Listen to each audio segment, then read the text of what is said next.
I would like to share an intriguing chess strategy that involves surprising your opponent.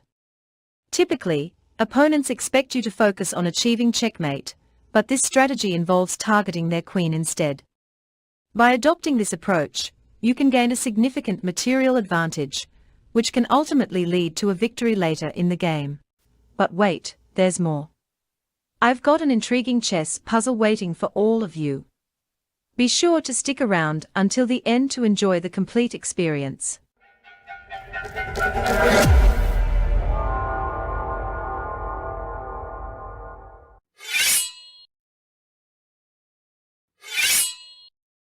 Let's begin with this trap that often works against more advanced opponents, but may not be as effective against beginners. In this trap, after white plays pawn to d4, you respond with knight to f6.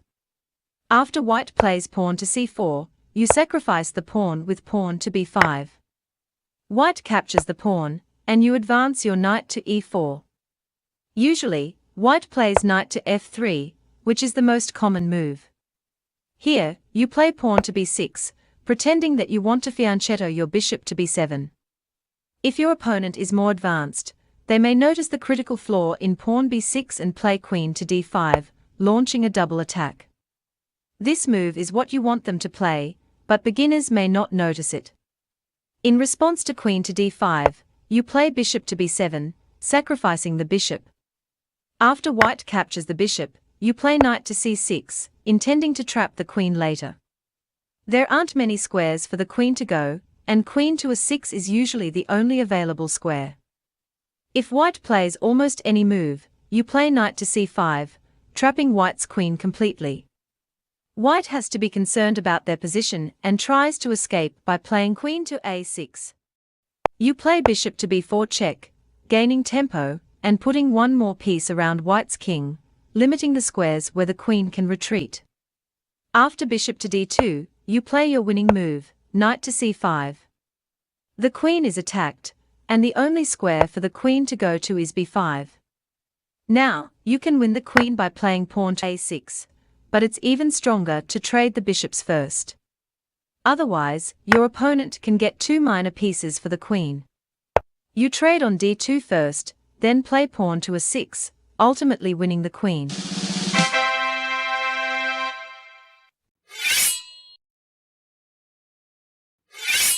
Moving on to another trap, we'll focus on an opening known as the Scandinavian defense e4 d5.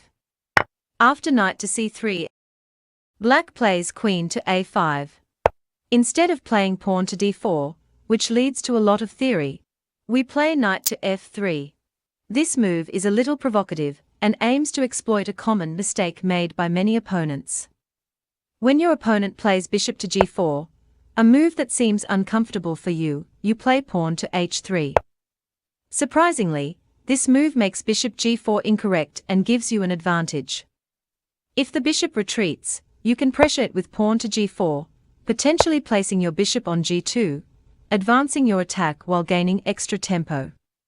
Black finds themselves at a disadvantage. If your opponent decides to trade on d3, you respond by capturing with the queen, simultaneously targeting the b7 pawn. Black's plan to develop the knight to c6 and potentially castle and play knight to d4 is not allowed. Instead, you play bishop to e5, pinning the knight and threatening to capture it, as you attack it twice.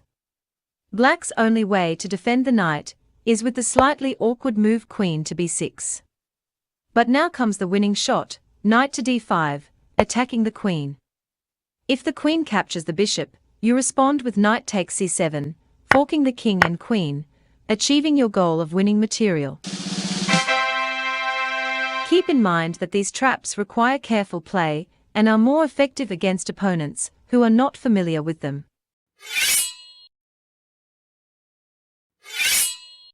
Let's imagine you're playing a game of chess as black.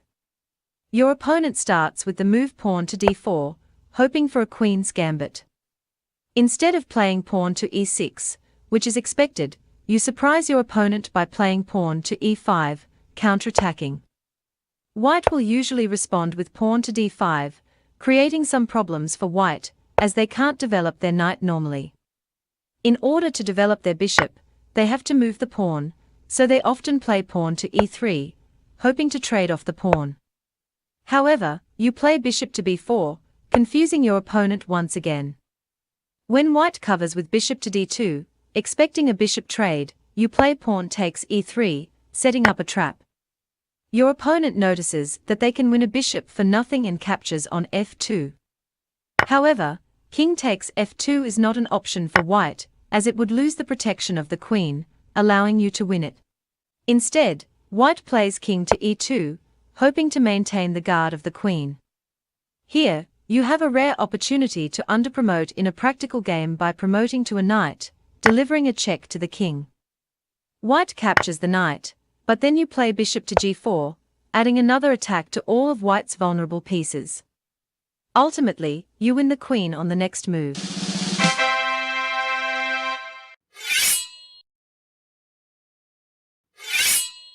If your opponent starts with the move pawn to e4, they are doomed to lose no matter what they try. You have already analyzed 903 variations and found ways to win the queen against this move. Another common move is pawn to f4, known as the king's gambit. You play pawn to d5, sacrificing a pawn to gain the initiative and set up an attack. After pawn takes d5, you continue sacrificing pawns with pawn to c6, confusing your opponent once again. At this point, it becomes difficult for white to figure out what to do.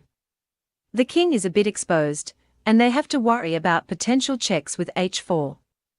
The most popular move for white is pawn to g3, and you play pawn to e4 to attack the knight. The knight jumps forward to d5, justifying the pawn on f4, as it now defends the knight. You play bishop to c5, annoying white and showing that they won't be able to castle easily. White plays bishop to b5, creating a pin against your knight. It seems like they can take the knight twice, but you calmly ignore it and play knight to f6. If white takes the knight on c6, hoping for a double attack, you play bishop to d7. After white wins the rook, they are happy, but you surprise them by saying, "Wait a second, you won a rook, but I'm going to win a queen." You play bishop to g4, trapping white's queen on its original square. This is a rare case, and you not only win a queen, but also continue your attack against white's exposed king. You are completely winning in this position, and you can even consider moves like queen to d4 or queen to g2 to further your advantage.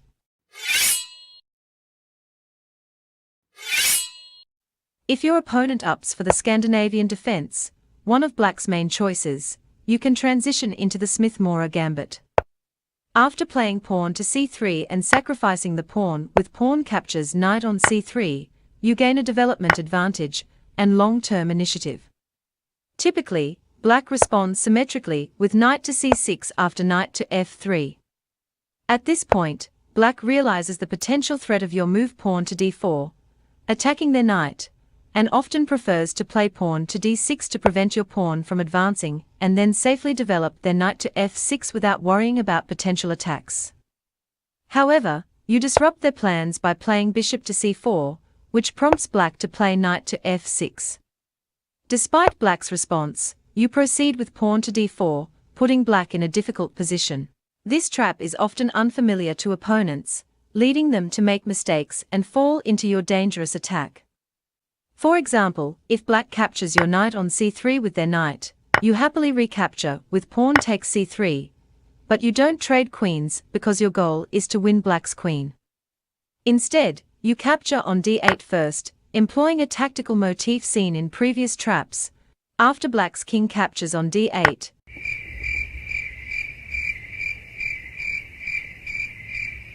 you secure a winning position by capturing the queen.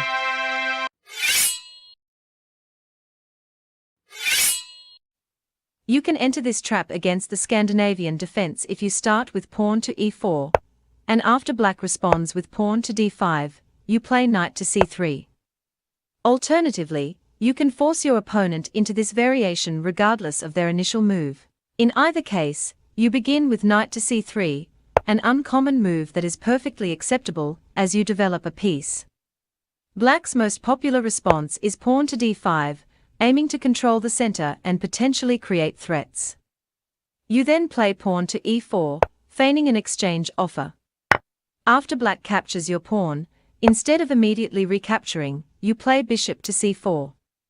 Your opponent might think they can now defend the pawn with knight to f6, but you continue with pawn to d3, again appearing to offer a trade that you never intended to accept.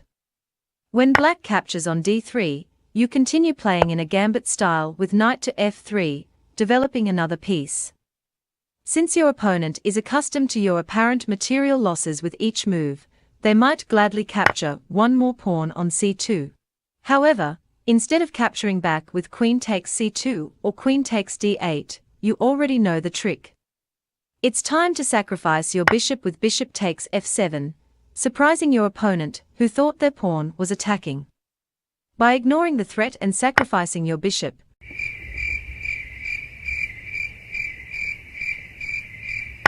you follow the same motif of capturing the queen with queen takes d8, securing a winning position. Now, it's time for a puzzle. In the given position, it's white's turn, and you need to find the best move for white. Share your answers in the comments, and let's see how many of you can solve it correctly. Also, don't forget to like and subscribe to stay updated with future videos. Take a moment to check out the other videos appearing on your screen right now. Thank you for watching, and I look forward to seeing you in the next one. Take care and peace.